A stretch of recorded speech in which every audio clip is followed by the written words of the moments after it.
مساء الخير عليكم. الصراع العربي الفلسطيني الإسرائيلي الغزاوي بيلقي بظلاله بشدة على الواقع المصري وعلى اهتماماتنا كمصريين. مش هطول عليكم، كلكم عارفين اللي حصل، كلكم عارفين بداية المشكلة يوم 7 أكتوبر لما المقاومة الفلسطينية ادت درس وقفة لإسرائيل وعلمت عليها بصراحة يوم 7 أكتوبر. ومن بعديها الإسرائيليين عمالين يجتاحوا في غزة عن طريق القصف بالصواريخ واستهدفوا المستشفى. آلاف من القتلى الفلسطينيين، منهم كتير من الأطفال والنساء وخلافه. وكنت حابب إن هم يسترجلوا ويتعاملوا مع حماس لوحدها، لكن للأسف الرجالة عندهم قليلين شوية. المهم، عندي بعض التساؤلات. هو مش ممكن يكون المقاومة الفلسطينية اتحركت بتفاهم مع حزب الله وإيران، المتفاهمين مع الصين وروسيا وهم حلفاء كبار جدا ليهم، من باب ان احنا نقلل الضغط على الجبهة الروسية الأوكرانية؟ العالم نسي أوكرانيا بالمناسبة واللي بيحصل فيه. أوروبا وأمريكا مركزة مع إسرائيل دلوقتي أكتر من أوكرانيا بشكل غير عادي يعني إحنا ما عندناش معلومات جديدة أو ما عندناش إحنا متابعين روسيا بتعمل إيه في أوكرانيا دلوقتي.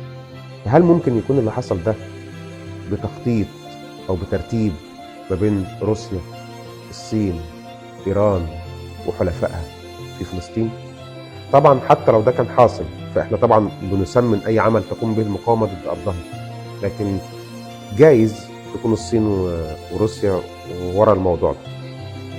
التساؤل الثاني، كلنا سمعنا عن حكايه صفقه القرن واللي مصر رفضتها من فتره. مش ممكن يكون اللي بيحصل ده استغلال من امريكا واوروبا واسرائيل، ان اللي كان هيحصل بالذوق في صفقه القرن ان احنا نسيب جزء من الاراضي اراضي سيناء لصالح اهل فلسطين عشان يحصل لهم تهجير ويقيموا في فلسطين وبالتالي تصفى القضيه الفلسطينيه؟ كان هيحصل بالذوق، يحصل دلوقتي بالزق. مش هقول بالعافيه لان غالبا المنطقه مش هتخش في صراع وحرب كبيره الاطراف متراميه الاطراف، حزب الله من الشمال، مصر من تحت، الاردن، ايران، امريكا بحملات طائراتها اللي موجوده في البحر، كل ده مع قدام اسرائيل. ده غالبا ده مش هيحصل يعني، لكن ممكن يكون بطريقه الزق، الضغط الضغط الضغط الضغط بالقصف بالعمليه البريه على اهل غزه لغايه ما يبقوا موجودين على الحدود مباشره، يتم زقهم وضغطهم لان هم نفسهم اللي يهدوا الاسوار او يعبروا الحدود باي شكل من الاشكال. انا اتخيل ان لو كان التساؤل الاولاني ان روسيا والصين ورا اللي عملته المقاومه، فده ممكن يكون استغلال بقى من اسرائيل والامريكان في ان هم يمرروا صفقه القرن بس بشكل اخر.